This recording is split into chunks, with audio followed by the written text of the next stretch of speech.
Sir. मित्रों, आज मैं सिंधु जल समझौते पर बात करना चाहता हूं।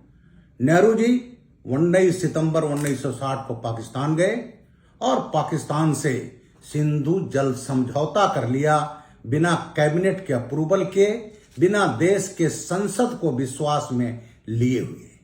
और वो नदी हमारे यहां से निकलती है, 80% पानी दे दिया पाकिस्तान को, हमारे हिस्से में केवल 20%। इतना ही नहीं, जो डैम है हम बिना पाकिस्तान की इजाजत के उसकी सफाई भी नहीं कर सकते। इतना ही नहीं, नेहरू जी 83 करोड़ रुपया भी दिया है पाकिस्तान को। आप समझ लीजिए उस समय 83 करोड़ रुपए की कीमत क्या थी।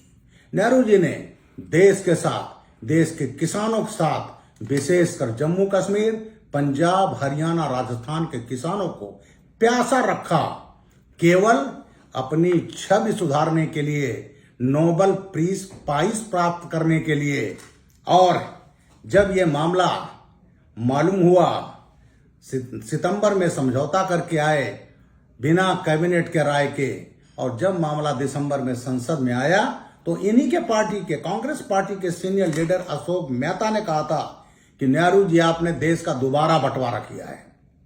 और उन्हीं के पार्टी के यश गुहा ने कहा कि ये जो समझौता हुआ है ये मूर्खता की पराकाष्ठा है। अटल बिहारी वाजपेयी जी ने कहा अन्याय के अधिष्ठान पर दोस्ती नहीं हो सकती। नेहरू जी को बोलने के लिए कोई कुछ था ही नहीं, क्या बोलते, लेकिन तानाशाही तो थी।